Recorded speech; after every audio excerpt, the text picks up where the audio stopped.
Hi, my name's Jade, and it's that time of the month when I pick what books I'm going to be reading next month.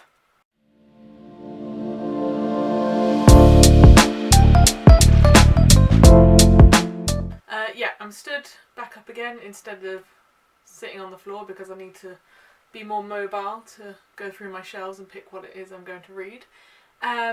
This month's TBR game is one that I believe Leanne from Literary Diversions came up with, and I'm going to pick a TBR that spells my name.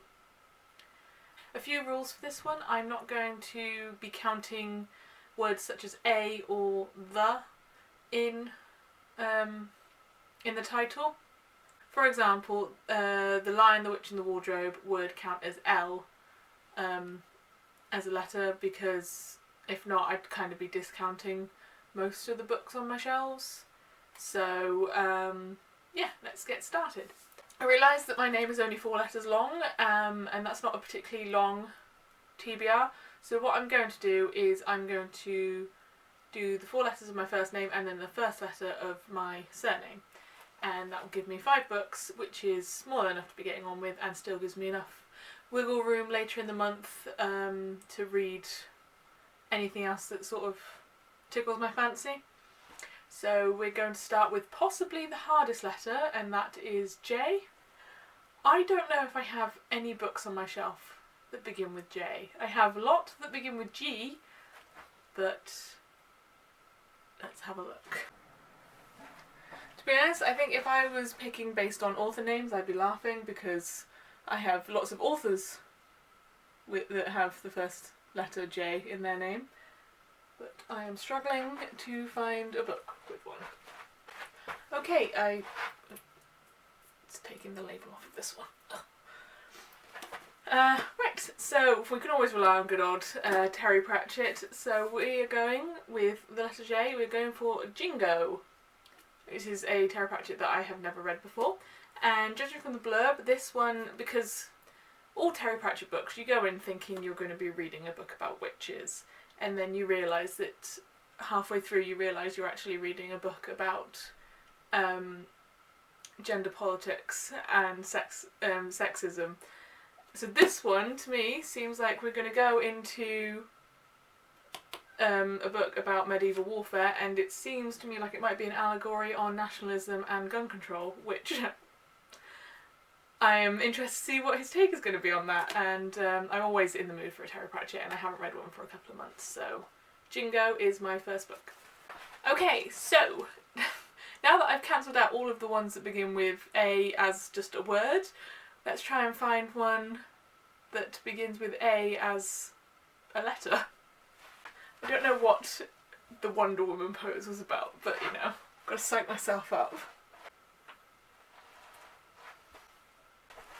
Okay, I thought I knew which one I was going to go for this, but then I remembered one of my recent hauls, and I'm going to read Aurora Rising, because it's been on my shelf for like 3 or 4 weeks now, and I haven't picked it up yet, and that's like, it's hurting me. So I did a description of this in my initial book haul when I hauled this, but this is a like survival sci-fi book by Amy Kaufman, following a freshly graduated group of like space recruits who are stuck on the edge of space, and it's a mixture of trying to survive just the elements and also trying to get along with each other. So excited. Okay, and now for the D. That came out wrong.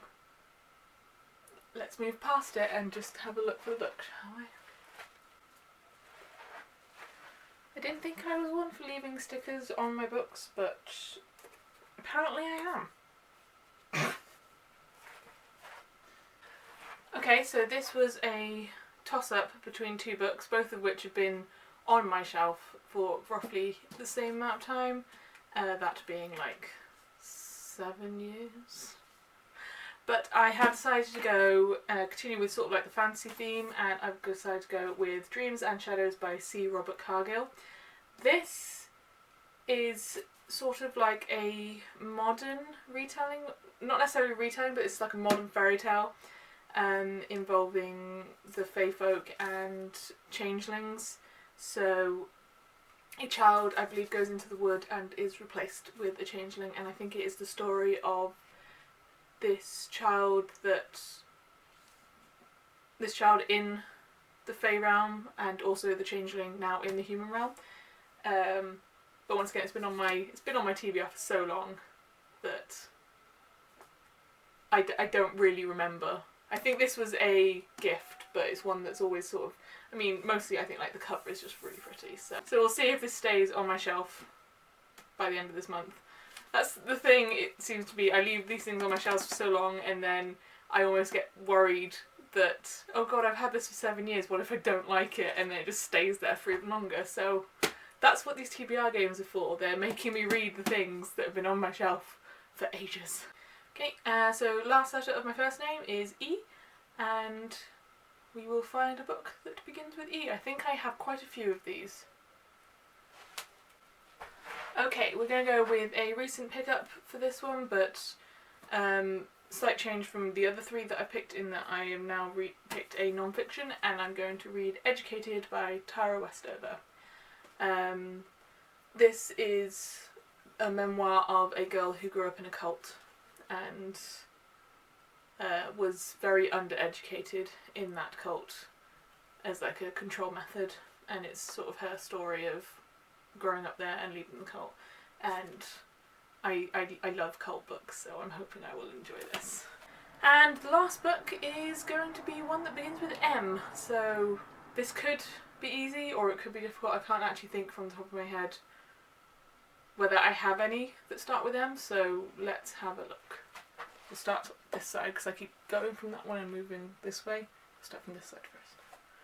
Just checking. Okay, and the last book on my September TBR is going to be The Midnight Library by Matt Haig. This one I think I saw going around BookTube a little while ago, but I only picked this up fairly recently. From what I know of this, it's set in a world where when you die you get transported to a library where you read like all the ways your life could have turned out and also read other people's stories as they are living them and potentially change them. So that was a very interesting concept in my opinion, and I picked this up just after I finished reading The Starless Sea, which had not a similar concept but was also very like based in a magical library.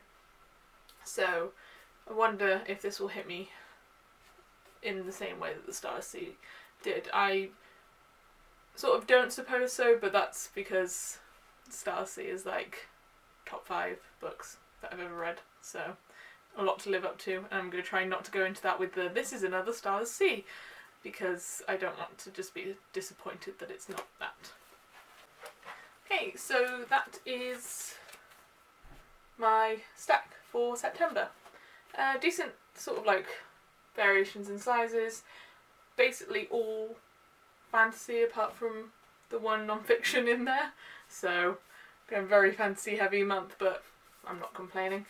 I'm going to also use this month to try stack it where the order that I pulled them off the shelf, so technically that way I guess, with the first one at the top, is the order I'm going to read them in, and I'm allowed to flip the stack once if the next one on the list is not one that's really tickling my fancy right then, but I'm only allowed to do that one time if I get to a book that I just really don't want to read on this stack, which I don't think I will.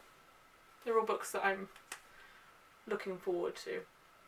Then I just need to put it in the unhaul pile, because if I'm not going to read it now, I'm probably just not going to read it. I'm mostly looking at this one right in the middle.